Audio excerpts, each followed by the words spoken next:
The over-emotional Cry Doctor is back in his season finale. What the hell is a mind TARDIS? Let's find out.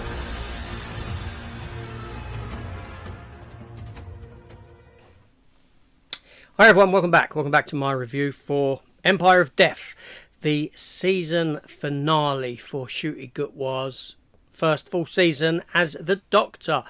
Episode written by Russell T Davies. Is it any good?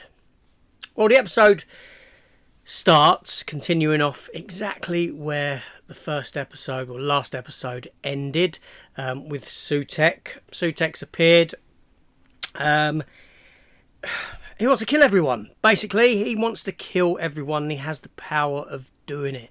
Since the Doctor's last time fighting Sutekh, the Fourth Doctor, Sutekh has latched on to the TARDIS. In the end of that episode, back then, the Doctor took Sutekh into the Time Vortex to kill him there, only it didn't kill him. He's been a companion on the TARDIS, latched onto the outside of it forever since then, growing stronger and stronger, and every time appearing on a different world, the Sutekh leaves behind a person, essentially, that woman that we came to know was popping up everywhere, being left behind, because with a blow of some dust, the dust engulfs the planet and kills everybody, and this is happening over and over on the same planets. Every time the Doctor has visited Earth, it's happening over and over again. Some convoluted nonsense like that. It's happening on all those other planets that he's visited. Any planet,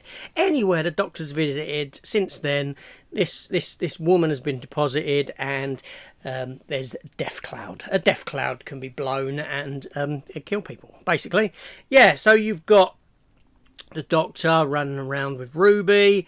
You've got them escaping it in a small TARDIS, a mind TARDIS. I think that's what they called it, a mind TARDIS. What the hell is that? How the hell has that come to be?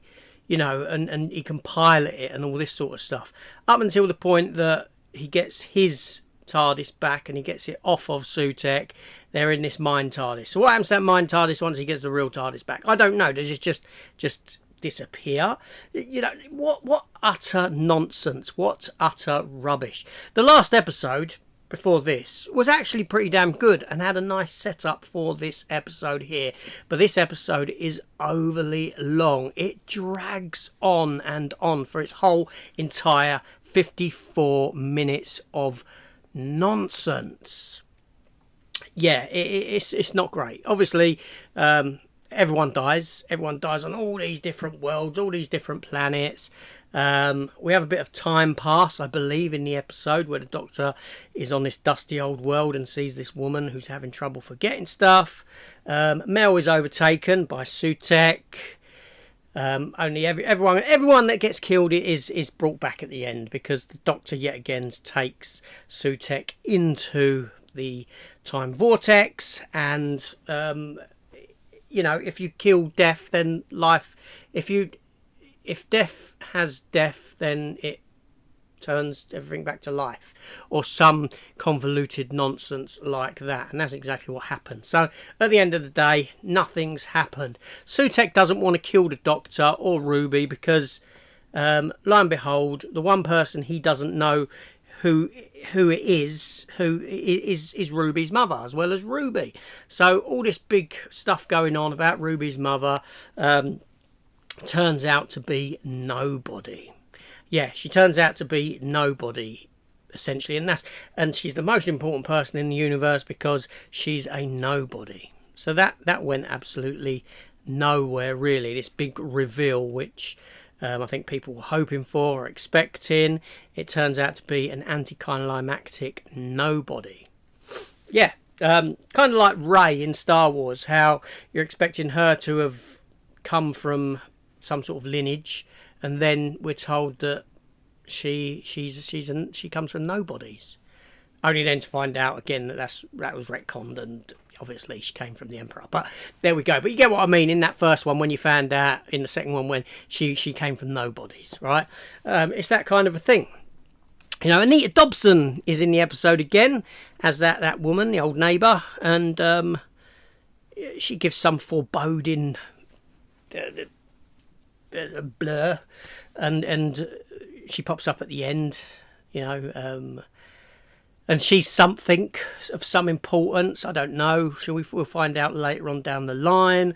The Doctor says goodbye to Ruby at the end because Ruby gets her mother back and finds out who her father is. And yeah, teary old Gutwar is crying again, like he does again and again. I think there's a few times in this episode where he shed some tears, or close to shedding some tears. Maybe 3 times I counted. I lost count. It was overstretched. It was overlong, overly boring. It was boring. It was dull. There was too much chitter chatter, jibber jabber going around. I mean, look at me. I'm doing it now, making this overly long probably. But yeah, for a finale, it you know, I've seen far worse, but I've seen a lot better. Do you know what I mean?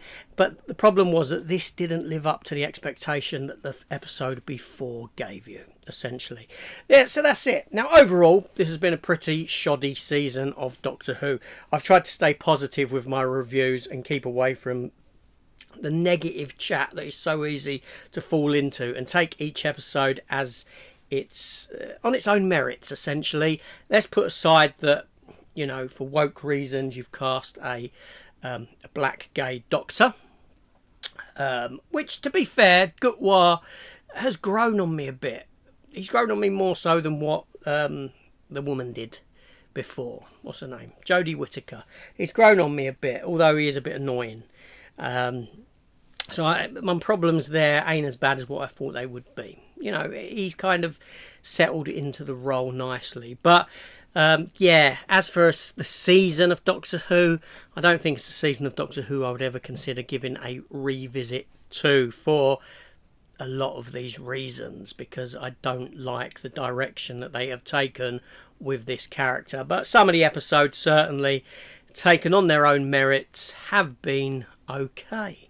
You know, there's a couple that I'd say haven't been too bad at all, when you can step aside from all the other stuff thrown in, you know, all these sort of woke agenda politics. But there we go, just my thoughts on this season finale, and a little chat about the series as a whole. Let me know your thoughts down below in the comments, and will I be back for Doctor Who moving forward? Probably. It's kind of habit. It's kind of habitual that I'm watching it more than anything else. And as we know, some habits are quite hard to break.